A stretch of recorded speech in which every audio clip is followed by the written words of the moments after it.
This podcast is produced by the Harwood Productions Podcast Network. To learn more about the network and to find more of our shows, visit us online at www.harwoodpodcast.com. To find out how you can help kickstart our latest show, Live from Base 6, visit our website and click on the Kickstarter icon.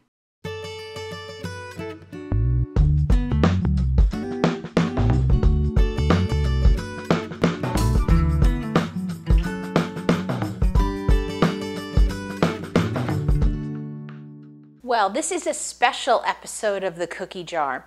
I'm making my chocolate whoopie pies today, and if you remember a few episodes back, I made a pumpkin whoopie pie that was really popular and really good. Well, today I'm making the chocolate whoopie pie, which is a delicious creamy filling sandwiched between two dark chocolate soft cookies. But the whole thing is being filmed for CBS 5 News, so you're going to be seeing John, the camera guy, walking around while I'm filming this episode today. Now we're going to start by getting our dry ingredients together. So I'm going to start by measuring out 2 cups of regular flour, and then for some really rich chocolate flavor, I'm going to use a half a cup of a Dutch processed cocoa. Now this is an unsweetened cocoa, but you can see it's really dark and rich in color. And I'm going to add that right to my flour. Now these cookies are kind of like little light cakes, and so we want a little bit of lift. And so what I'm going to do is put in a teaspoon of baking soda, and that's going to mix in with our buttermilk to cause a chemical reaction that makes these really light and fluffy. And then the last of my dry ingredients is a half a teaspoon of salt. Now I'm going to take my whisk and I'm going to whisk these ingredients together. It's real important that we get that cocoa dispersed all the way through the flour.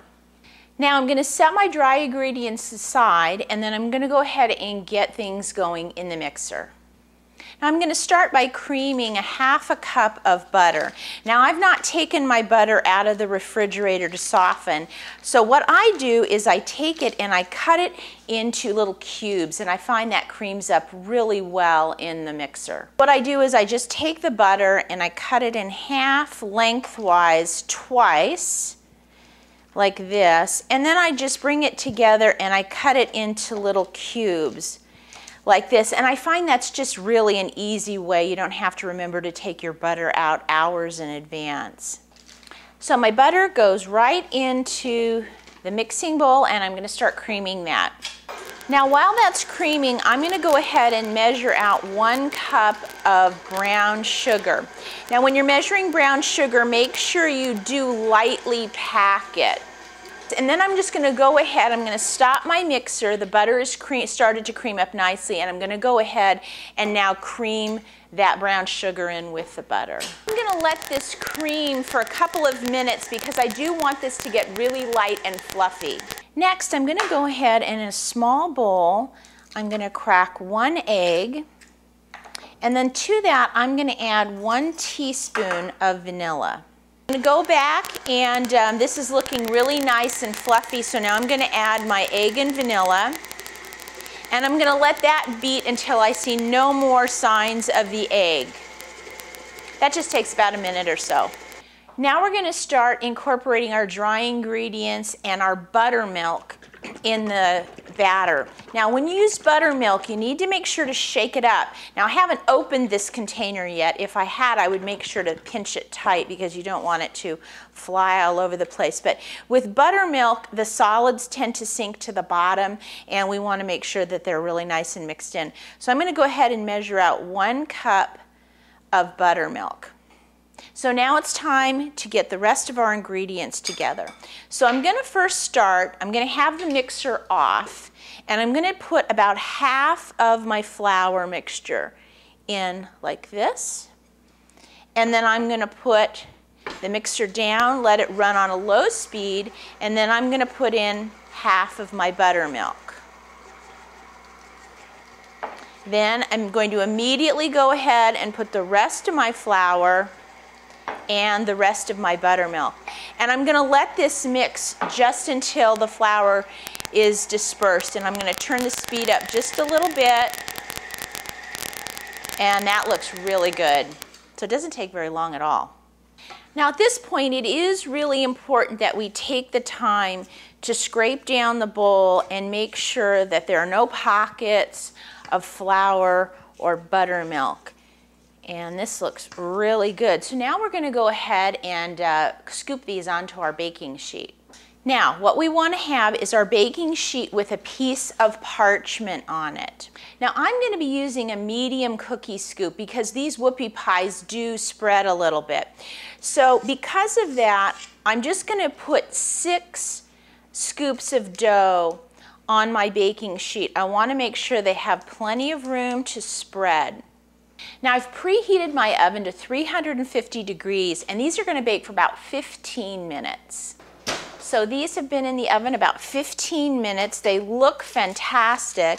Now it's really important that we get these off the baking sheet real quick so that they start to cool. We don't want to over bake them. And then you just go ahead and put another sheet right in the oven. So now we're going to go ahead and make that delicious cream filling inside our whoopie pies. So in my mixer, I'm going to take about 4 tablespoons of butter. And again, I've just cut it into little cubes so you don't have to soften it. And for this, we're going to add 2 ounces of cream cheese. I'm going to go ahead and put on my whisk attachment. I'm going to go ahead and get that nice and fluffy. So world, this is John from CBS 5 News. John, this is the world. And John is filming me today. So he's watching me make this creamy filling for the whoopie pies. And for our little special ingredient on this, I'm going to use about 1/3 cup of marshmallow fluff. And then I'm going to go ahead and turn the mixer off. And we're going to put that right in. This is going to give a nice sweetness and it's going to give us that great creamy texture that we like.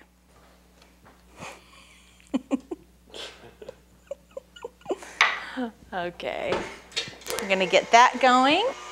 Now to give us this real frosting kind of feeling, we're going to add 2/3 cup of powdered sugar.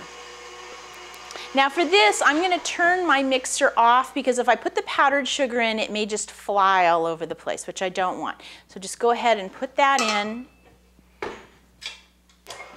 and we'll let this whip up.